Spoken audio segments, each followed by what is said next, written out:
பப் channel நேயர்களுக்கு வணக்கம். நாங்கள் வந்து சென்னை வலசரவாக்கத்துலேருந்து வரோம்.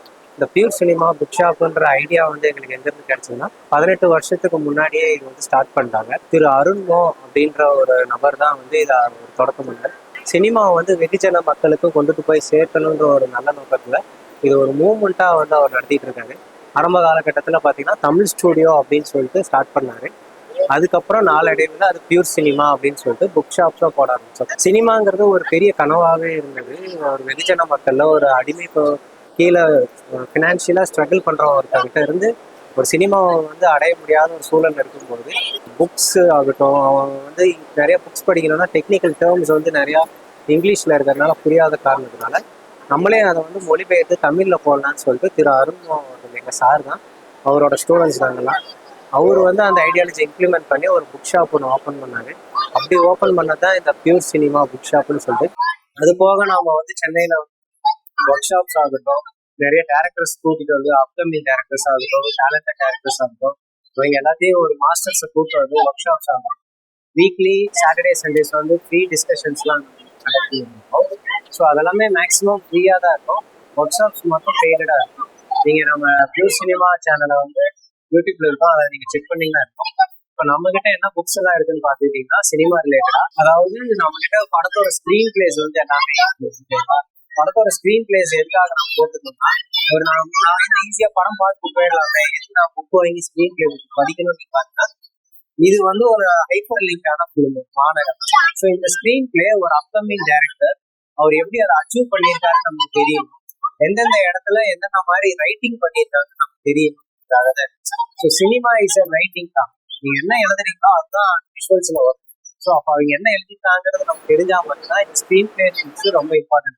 அவங்க என்ன எழுதிட்டாங்க தெரிஞ்சா மட்டும்தான் நம்ம அதுக்குள்ளார போய் அந்த பார்ட்பட்ட செக்மெண்டா பிரிச்சு இந்த சீன்ஸை என்னென்ன ஹிட் பண்றதை நம்மளால கன்சியூம் பண்ண முடியும். ஸோ அதுக்காக தான் ஸ்க்ரீன் பிளேஸ் புக்ஸ் நம்ம கிட்ட நிறைய இருக்கு. மிஸ்கின்ஸோட காம்போல நந்தனாரா, யுத்தம் செய், பிசாசு, 5 டேஸ் இருக்கு. நீங்க ஒரு ஆக்ஷன் படம் பண்ண போறீங்க, ராவான படம் பண்ண போறீங்க, ராக்கி ஸ்க்ரீன் பிளேஸ், சானிக் ஐகன் ஸ்க்ரீன் பிளேஸ் இருக்கு. வேற வேற ஜேர்னல்ஸ்ல வேற வேற ஐடியாலஜிஸ்ல ஸ்க்ரீன் பிளேஸ் புக்ஸ் இருக்கு. ஓகேங்களா. அப்புறம் வந்துட்டு நம்ம கிட்ட டெக்னிக்கல் புக்ஸ் வந்து நிறையவே இருக்கு. டெக்னிக்கல்ல வந்து பாத்துக்கிட்டீங்கன்னா நம்ம கிட்ட டைரக்ஷன்ஸ்க்கான கினோன்னு சொல்லிட்டு ஒரு புக் இருக்கு. கினோங்கிறது வந்து ஃபுல் அண்ட் ஃபுல் வந்து ஒரு டைரக்ஷன்ஸ்க்கான நாலேஜ் அப்படிங்கிற இதுதான் கினோ. இது 3 பார்ட்டா இருக்கு. இது வந்து 3 பார்ட்டா இருக்கு. கிறிஸ்டோபர் பென்வர்த்ன்ற ஒரு டைரக்டர் வந்து அவர் போட்டிருக்க புக்கு, அதாவது மாஸ்டர் ஷாட் அப்படின்ற புக்கை 3 பார்ட்டா கினோன்னு சொல்லி போட்டிருக்கோம். இதுல வந்துட்டு நம்ம என்ன கத்துக்கலாம்னா, டைரக்ஷன்ல நம்ம எங்க கேமரா பிளேஸ்மெண்ட் பண்ணணும், எப்படி சீட் பண்ணி ஒரு விஷுவல்ஸை நம்மளால எடுக்க முடியும்னு சொல்லிட்டு கொடுத்துருப்பாங்க. இதை படிச்சுட்டு நம்ம வந்து என்ன பண்ணணும், ஒரு மொபைல் போன்லேயே வச்சு ஃபோக்கஸ் பண்ணி அழகா நம்ம ஃப்ரெண்ட்ஸை நிக்க வச்சு அதை நீங்க ப்ராக்டிஸ் பண்ணி பார்த்துக்கிட்டீங்கன்னா நீங்க ஷார்ட் ஃபிலிமோ இல்ல ஒரு பைலட் ஃபிலிமோ எடுக்கும்போது உங்களுக்கு அந்த ஷூட்டிங் பாயிண்ட்ல எடுக்க தெரியலன்றது யாருக்குமே தெரியாது. டைரக்டா நீங்க போலாம், நீங்க பாட்டு கேமரா வைக்கலாம், ஈஸியா எடுத்துடலாம். அது போக நம்ம கிட்ட வந்து ஸ்கிரீன் பிளேஸுக்குன்ட்டே சொல்லி சேவ் த கேட் அப்படின்ற புக்கை மொழிபெயர்த்து திரைக்கதை என்ன போனேன் அப்படின்னு சொல்லி போட்டிருக்கோம். அப்புறம் ஸ்கிரீன் பிளேஸ் காம்போஸும் இருக்கு நம்ம கிட்ட. இது வந்து டாப் செல்லிங் ஆஃப் தமிழ் சினிமாவில் யூஸ் பண்ணக்கூடிய ஸ்கிரீன் பிளே டெக்னிக்ஸ் இப்போ டாப் செல்லிங்ல இருக்கக்கூடியது. இதுல ஒரு 15 பீட் ஷீட் இருக்கு. இந்த 15 பீட் ஷீட்டை பொறுத்து தான் தமிழ் சினிமாவில் இப்போ வரக்கூடிய படங்கள் எல்லாமே வந்து ஓகேங்களா. இதோட ஃபார்முலா வந்து ஒரு ஃபார்முலா மாதிரி. இதுல வந்து நம்ம கேரக்டர்ஸ் அப்படியே செட் பண்ணி வைக்கலாம். கதையை உருவாக்கிட்டோம், எனக்கு ஸ்கிரீன் பிளே பண்ண தெரியலங்கும் போது நம்ம இது வாங்கி படிக்கலாம். இது திரைக்கதை வழிகாட்டி அப்படின்றது வந்து என்னன்னு பாத்துக்கிட்டீங்கன்னா, திரைக்கதை வழிகாட்டிங்கிறது ஒரு ஸ்கிரீன் பிளே டெக்னீஷியன்ஸ் ஃபாரின்ஸ்ல நிறைய பேர் இருக்கும் ஹாலிவுட்ல. ஸோ அவங்களோட டெக்னிக்ஸ் என்னென்னு சொல்லிட்டு இதுல போட்டிருப்பாங்க. அது போக திரைக்கதையை எழுதுறதுக்கு முன்னாடி நான் எப்படி ப்ரிப்பேர் ஆகணுங்கிறதுக்காக திரைக்கதை ஏற்று செஞ்சு திரைக்கதை எழுதும் கலை. இது வந்து நான் எழுதுறதுக்கு எழுதும் போது என்னென்னலாம் நான் ஸ்ட்ரகிள்ஸ் பண்றேன், என்னென்ன கண்டென்ட்ஸ் நான் உள்ள கொண்டுட்டு வரணும்னு சொல்லிட்டு நம்ம தெரிஞ்சுக்கலாம். ஸோ இது ஸ்கிரீன் பிளேஸ் காம்போஸ் நம்ம கிட்ட இருக்கு. ஓகேங்களா. இது வந்து மிஸ் அண்ட் சீன் சொல்லுவாங்க. இதுவும் ரொம்ப டாப் செல்லரா போயிட்டு இருக்கிற ஒரு இதுதான். மிஸ் அண்ட் சீன் அப்படின்னா என்னன்னா, நீங்க ஒரு ஃப்ரேம்ல ஒருத்தர் பாக்குறீங்கன்னா அந்த ஃப்ரேம்ல என்னென்ன ஆக்ஷன்ஸ் நடக்கும், என்னென்ன லைட்டிங்ஸ் உள்ள வர்றதுல இருந்து கேரக்டர்ஸ் போறதுல இருந்து பின்னாடி ஒரு வண்டி வாங்க போறதுல இருந்து ஸோ எல்லாமே டிசைட் பண்ற அந்த ஸ்டேஜ் அண்ட் பிளாக்கிங்னு சொல்லுவாங்க. ஸோ அந்த கண்டென்ட் தான் இதுக்குள்ளார இருக்குது. இந்த புக்கை நீங்க படிச்சிட்டீங்கன்னா உங்க ஷார்ட் ஃபிலிம்ஸ்ல இம்மெச்சூரா இல்லாம மெச்சூரிட்டியா ஒரு ஃப்ரேம்ல நீங்க என்னென்ன பண்ணணும்னு ஒரு ஐடியா கிடைக்கும். அப்புறம் வந்துட்டு ஸ்டீஃபன் கிங்கோட கதை எழுதும் கலை. இவர் வந்து ஒரு ஹாலிவுட்ல ஒரு பெரிய ரைட்டர், ஸ்டோரிக்குனே பேர் போன ஒரு ரைட்டர். அவரோட புக்கை நம்ம மொழிபெயர்க்கணும். இந்த புக்கை நீங்க படிக்கும் போது எனக்கு வந்து நிறைய ஐடியாஸா இருக்கு ப்ரோ, எனக்கு இந்த மாதிரிதான் இருக்குது, ஐடியாவா இருக்கு, ஆனா அது எப்படி எனக்கு கதையா ரெடி பண்றது தெரியல, எனக்கு இந்த நாட்டு இங்க கிடைச்சிருக்கு, இந்த நாட்டு கிடைச்சிருக்குன்னு போது நீங்க நிறைய கேள்விகள் இருக்கு. ஸோ அப்போ உங்களுக்கு ஒரு கதை ரெடி பண்றதுக்கான தேவையா இருக்கு இந்த ஸ்டீஃபன் கிங். அப்புறம் இப்போ நம்ம தமிழ் இண்டஸ்ட்ரீஸ்ல ப்ரொடியூசர்ஸ் முக்கியமா வந்துட்டு கதை சொல்றதுக்கு எனக்கு வந்து ஒரு மாதிரி இருக்கு, எனக்கு கதை சொல்ல நரேஷன்ஸே வரல அப்படிங்கும் போது நீங்க ஒரு ஸ்டோரி போர்டோட போய் ஒரு ப்ரொடியூசர்கிட்ட உட்காந்தீங்கன்னா நீங்க இந்த ஸ்டோரி போர்டை காமிச்சு இதுல இருக்கிற பிக்சரைஸோட கொடுத்துருப்பாங்க, எப்படி ஸ்டோரி போர்ட் பண்ணணும் ஒரு படத்துக்கு, ஒரு விஎஃப்எக்ஸ்னா நான் எப்படி ஸ்டோரி போர்ட் பண்ணணும்னு சொல்லிட்டு எல்லாமே கொடுத்துருப்பாங்க. ஓகேங்களா, இது எப்படி பண்ணணும்னா நீங்க ஒரு ப்ரொடியூசர்கிட்ட போயிட்டு இந்த ஸ்டோரி போர்டை வச்சு இந்த மாதிரிதான் நான் வந்து என் கதை வரும், இப்படிதான் என் கதையோட அவுட் வரும் நீங்க சொல்லிட்டீங்கன்னா ஸோ உங்களுக்கு அந்த நரேஷன் தெரியலனா தான் ஸ்டோரி போர்ட் யூஸ் ஆகும். இன்னொன்னு நீங்க ஷூட்டிங் ஸ்பாயிண்ட்ல பேப்பர் ஒர்க்ல போயிட்டு ஒரு ஷார்ட்டா மென்ஷன் பண்ணி ஏதோ ஒரு ஷார்ட் ப்ரெஷர்ல அசிஸ்டன்ட் டைரக்டர்ஸோ யாரோ ஒருத்தர் மிஸ் பண்ணிடுவாங்க. ஸோ அது முக்கியமான ஷார்ட்டா இருந்தால் டோட்டல் கதையுமே மாறுறது கூட சான்சஸ் இருக்கு. ஸோ அன்னைக்கு ப்ரொடக்ஷன்ஸும் டோட்டலா வேஸ்ட் ஆகிறதுக்கு வாய்ப்பு இருக்கு.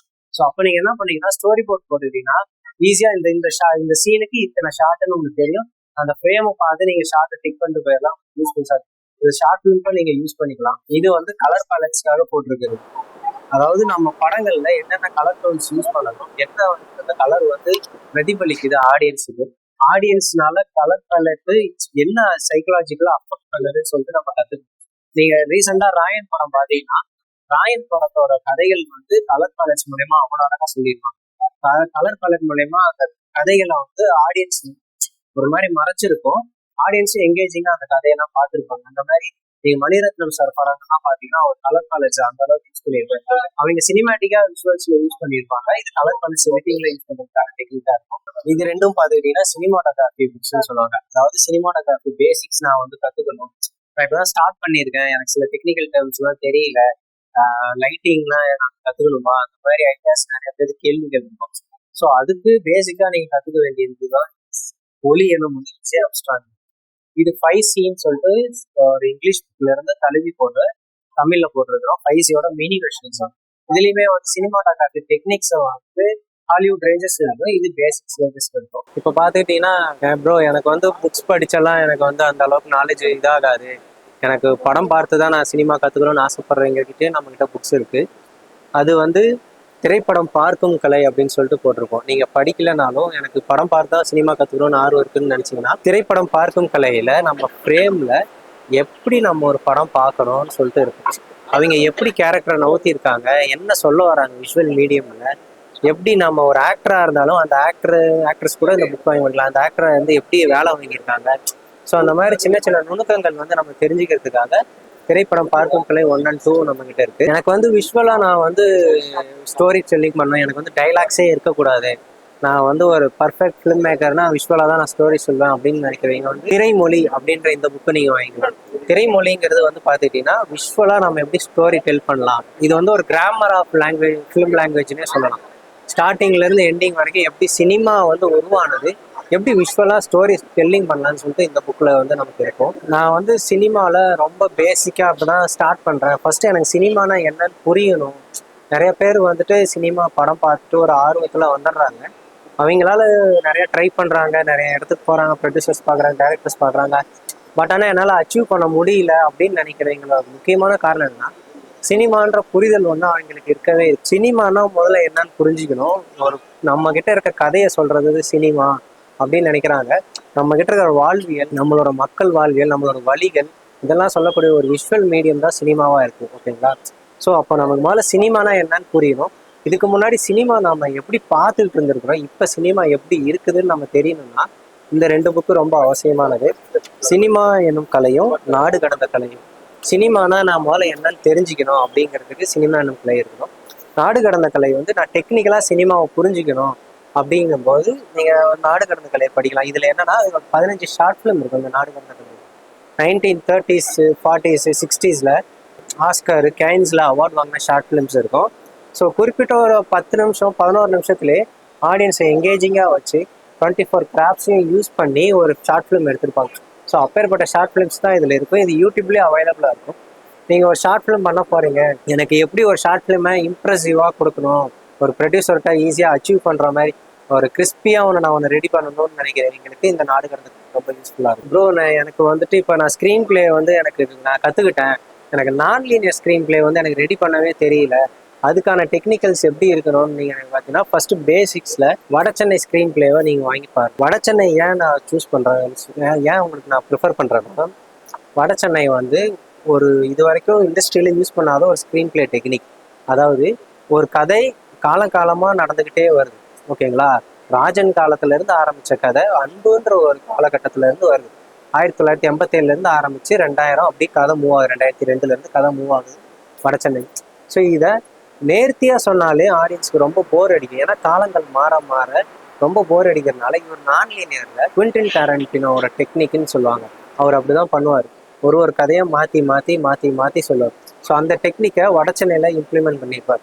ஸோ இதில் அவர் இம்ப்ளிமெண்ட் பண்ணாலும் இதில் பெஸ்ட் என்னென்னா, நமக்கு என்னதான் கதை மாறி மாறி போனாலும் நமக்கு கதை நேர்த்தியாக போகிறது ரொம்ப முக்கியம். ஸோ நான் நான் லீனியர் கற்றுக்கணும், நான் லீனியர் ஸ்க்ரீன் பிளே தான் என் கதை சூஸ் பண்ணுதுன்னும் போது நீங்கள் வடச்சென்னை நம்மக்கிட்ட இருக்கு வாங்கி இதை நீங்கள் என்ன பண்ணணும்னா, படம் பார்த்துட்டு அவர் எப்படி ரைட்டிங்கில் கொண்டு வந்திருக்காரு, கதை எங்கே ஆரம்பிக்குது எப்படின்னு சொல்லிட்டு இந்த ஸ்க்ரீன் பிளேவை லீனியராக பிரித்து அதை எப்படி அவர் நான் லீனியராக ஃபிக்ஸ் பண்ணியிருக்காரு அந்த இடத்துலன்னு நீங்கள் செக் பண்ணிங்கன்னா, ஸோ உங்கள் கதையை நீங்கள் அதே மாதிரி பிளான் பண்ணி ஒரு நான் லீனியருக்கு உருவாக்குறதுக்கு யூஸ்ஃபுல்லாக இருக்குது. சினிமா புக்ஸும் இல்லை, இது கிட்ஸுக்கான புக்ஸும் இருக்குது, ஓகேங்களா. பெரியார் தாத்தா, கீழடி பாட்டி, மலர் டீச்சர் அப்படின்னு சொல்லிட்டு இது சாதாரண கிட்ஸ் படிக்கிற ஒரு ஃபேண்டசி ஸ்டோரி மாதிரி தான் இருக்கும். ஆனால் சமூகத்தில் ஒரு கிட்ஸ் தெரிஞ்சிக்கக்கூடிய விஷயங்கள்ஸ் இதில் இருக்கும். என்னென்னா, பெரியார் தாத்தால பெரியார் கூட ஒரு சின்ன பையன் எப்படி ட்ராவல் ஆகிறான், பெரியார் அந்த சின்ன பையனுக்கு இந்த சமூகத்தை பற்றி எப்படி சொல்கிறாரு அப்படின்றது மாதிரி இருக்கும்.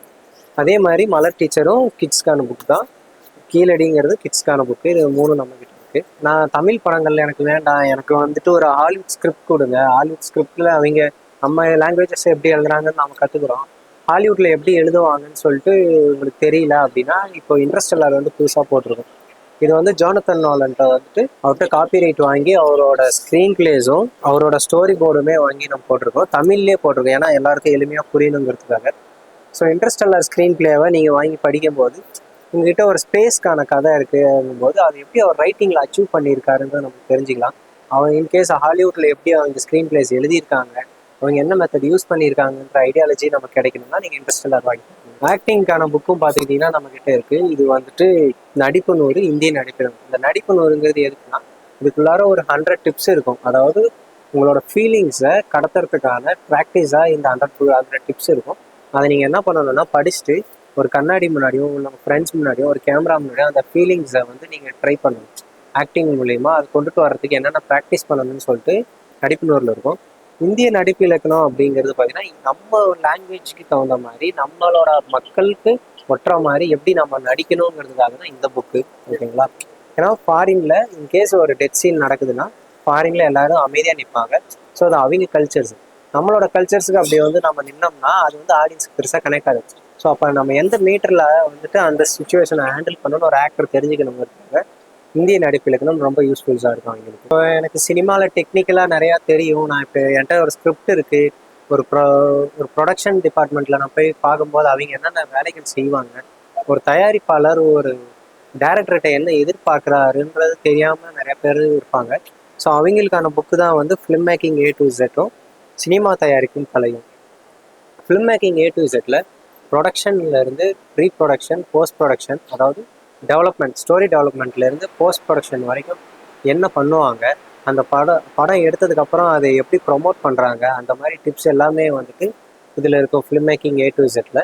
சினிமா தயாரிக்கும் கலையில் ஒரு ப்ரொடியூசர் என்ன எதிர்பார்க்குறாரு ஒரு டேரக்டர்கிட்ட, அவங்க என்ன மாதிரி ஸ்கிரிப்ட்ஸ் எல்லாம் நீங்கள் தெரிஞ்சுக்கணுன்னா சினிமா தயாரிக்கும் கலை வாங்கிக்கலாம், ஓகேங்களா. இவ்வளோ நேரம் பொறுமையாக வீடியோ பார்த்துட்டு இருந்த பாப்புலேயர்களுக்கு ரொம்ப நன்றி. நீங்கள் சினிமாவில் வரணும்னு நினைக்கிற ஒரு ஜென்ஸ் ஆகட்டும், லேடிஸ் ஆகட்டும், டிரான்ஸ்ஜெண்டர்ஸ் ஆகட்டும், யாராக இருந்தாலும் நீங்கள் நம்ம பியூர் சினிமா புக் ஷாப்பை அடையலாம். இங்கே எல்லா டெக்னிக்கல் புக்ஸ்லேருந்து எல்லா கண்டென்ட்ஸுக்கான புக்ஸும் இங்கே இருக்குது, ஓகேங்களா. இது எங்கே இருக்குன்னா, சென்னையில் pure cinema book shop, Valasaravakkam அப்படின்னு போட்டிங்கன்னா உங்களுக்கு லொக்கேஷன்ஸ் வரும். கீழே கான்டாக்ட் டீட்டெயில்ஸ் நாங்கள் கொடுத்துருக்கோம், அதே நீங்கள் கான்டாக்ட் பண்ணலாம். இல்லை என்னால் அவ்வளோ தூரம் ட்ராவல் ஆக முடியாதுன்னா நீங்கள் கான்டாக்ட் டீட்டெயில்ஸ்லாம் ஆன்லைன்லேயே ஆர்டர் பண்ணிக்கலாம். கோயம்புத்தூரில் கிளஸ்டர் மீடியா காலேஜஸ்லேயே பார்த்தீங்கன்னா நம்ம புக் ஷாப் ஓப்பன் பண்ணியிருக்கோம், நீங்கள் அங்கேயே பார்க்கலாம். தேங்க்யூ ஃபார் பாப் சேனல்ஸ் இந்த ஆப்பர்ச்சுனிட்டி கொடுத்ததுக்கு.